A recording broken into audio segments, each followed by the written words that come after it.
Hey, what is up guys? So we got a bunch of new leaked pictures and effects of some of the stuff coming out in Secrets of Eternity or Secrets of Evolution. But anyways, there's more support for Burning Abyss, there's Shadowless support, and there's also Ultra Athlete support, which is an archetype that I think really needed some support because the deck was pretty much released and the deck is not the strongest. Anyways, let's go and jump right into it. This is all from the Wagyu organization page, but we'll make some comments as we go along. Now the first card over here is for the Ritual of the Burning Abyss cards, but this card is actually unconfirmed for the effect, just as a heads up. But let's go and briefly read what they said. They said that the pick was a little bit blurry, so they couldn't confirm the effect, but anyways, it's called Good and Evil of the Burning Abyss, and it can be used to ritual summon Malakota, Netherlord of the Burning Abyss. Now currently, at the moment, there's actually only one Burning Abyss ritual, but of course it's an TCG exclusive, so of course maybe we'll get some more down the line, or there might be more out of this set. And you must also treat monsters from your hand or field whose total levels equal 6 or more during your main phase, except for the turn that this card is sent to the graveyard. You can banish this card from your graveyard and then send one Burning Abyss monster from your hand. Add one Burning Abyss monster from your deck to your hand. You can only use this effect of Good and Evil and Burning Abyss once per turn. So, and at the very bottom they say the pick is blurry and the specifications of this text are still unconfirmed. So it's not 100%, but it seems like it's okay. And then as far as Malakota's effect, you guys haven't seen him. He is a level 6 with 2700 attack. And he cannot be special summoned by other ways other than by the Good and Evil of the Burning Abyss. His effect is once per turn during either player's turn, you can send one Burning Abyss monster from your hand to the graveyard, then target one face-up monster your opponent controls. Until the end of this turn, that target loses attack and defense equal to the attack and defense of the Burning Abyss monster sent to the graveyard this way. If this card is sent from the field to the graveyard, you can target one card on the field, send it to the graveyard. That's actually a pretty decent effect. So even though you have to use 2 monsters, and potentially you might not get those other monsters' effects because maybe you don't have anything to bounce back or something like that, or there's a lot of Burning Abyss cards that you might just not be able to utilize at the time of making this card, and you also have to have, of course, the Ritual. So, I mean, it's kind of conditional, so I'm not sure if players will actually want to play this, but nonetheless, it's a pretty decent card, and the fact that it is also a Burning Abyss card makes so you can utilize that much easier. Maybe it adds more consistency to the deck, but I'd like to know, for you guys that are playing Burning Abyss, would you consider playing the Ritual? Again, there's only one Ritual at the moment, and basically, I feel like Virgil basically covers most of the stuff.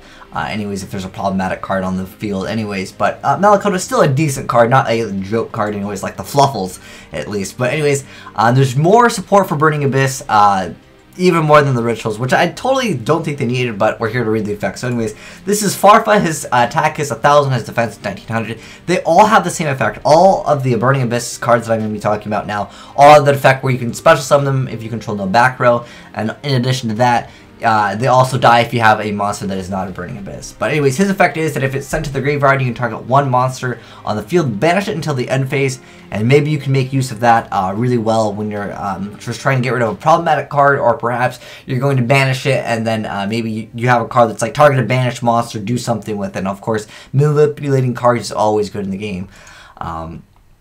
Next up, we have Cogna, Mel Blanchard of the Burning Abyss. He's got 1500 attack and 300 defense, and his effect is if once it's sent to the graveyard, you can send one Burning Abyss spell and trap card from your deck to the graveyard. So that just lets you send Fire Lake, and obviously you can re-add back some of the Burning Abyss cards with her support, and then you can just add back Fire Lake. So I was like, well, that card's actually really good because there's not a time where this card can be bad. And you know, sometimes certain Burning Abyss cards they're just not really used because at the time that you're sending them to the graveyard, or you just go ahead and Dante, you just don't have the appropriate target that you want for the effect. So that's pretty cool that I feel like this card can really not have a time where its effect is completely useless, but nonetheless, it's definitely an awesome card.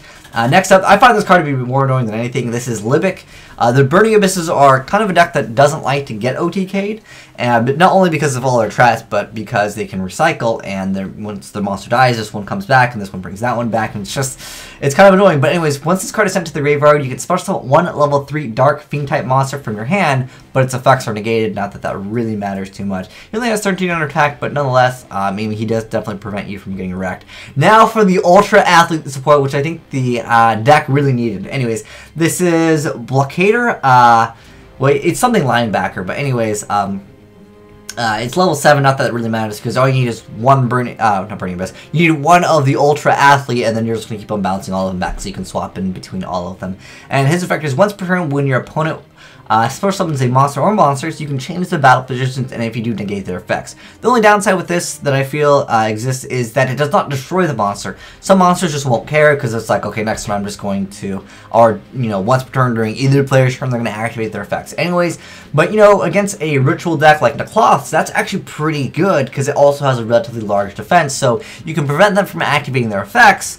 And then, in addition to that, he's able to protect himself. Because sometimes, even if you negate your opponent's effect, if you're not destroying the monster's just going to run over you anyways. Next up, we have the Armada Jugada, or the Playmaker. These are all Spanish, by the way. So, like, these ones you can completely read the effects, so you know for sure that these are going to be the effects. But anyways, you special summon the card by returning a UA monster that you control to the hand, except for the same copy of himself. You can only special summon one of them per turn. Because that would be pretty sweet if you can keep on bouncing them all back. That way, if your opponent activates Maxi, you can just literally deck them out. But anyways, that's just the UAs in general. But anyways, once per turn, when another UA monster you control declares an attack, you can have this card lose exactly 800 attack, and if you do, the attacking monster loses 800 attack. I think that's like a mediocre effect. I don't know if they really need that effect, but nonetheless, it lets you get over some stuff that you normally couldn't get over. And then we have some support for the Shadowless. This is an equip card, and it's Nephi Shadal Fusions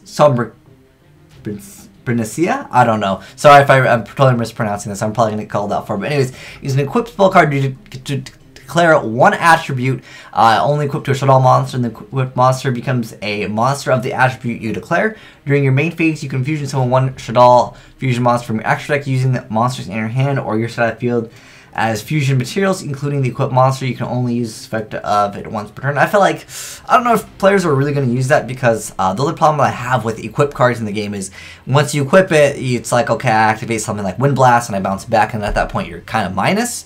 And in addition to that, your opponent can always wreck this, and there's no real like recycling. I feel like Shadals are also another deck. Pretty much most of the decks in the game right now are recycling really heavy. Even though you can add this back with some of the other Shadal support, I feel like, I don't know if I'd actually play this card. And pretty much like Shadal Fusion, you're just going to get way more free advantage in the game. And like with this, you're activating this. In addition to this, you have to have the monster on board, and they can, like I said, they can always wreck it. So if this was able to also be a fusion, because you also have to send one, you have to special summon a Shadal fusion monster from your extra deck using monsters in your hand. Or so I guess it kind of works in a sense where you can just like use this card. I just find Shadal fusion so much better because you can use it from your main deck, so you don't really go minus. But nonetheless, it's an okay card. But I'd love to know, are any of you Shadal players going to be playing this card? Because I feel, like I said, because the fact that you have to have this card, you have to have one of the Shadal monsters, you have to also summon it, and, you know, obviously, like I mentioned before, Wind Blast, Compulse, those could all be cards that can completely ruin your plays, and where Shadal Fusion just really doesn't care about it. But, I mean, if you're playing Deco and Seca at that point, that's not too bad, because you can completely just make it so your opponent can't respond to it. But, like I said, guys, I'd love to know your thoughts on some of these cards. For me, personally, I feel like Burning Abyss got, well, I mean, this is just leaked pictures, so we could be getting way more Shadal support. I'm still waiting for that new Shadal water monster, because that could completely bring Shadals back into the game, like, much harder than all the other support. But anyways, guys, if you'd like to read their full effects, again, I'll put a link down below in the description box. But anyways, thanks for watching, guys. Have a great day. Azneyes, signing out.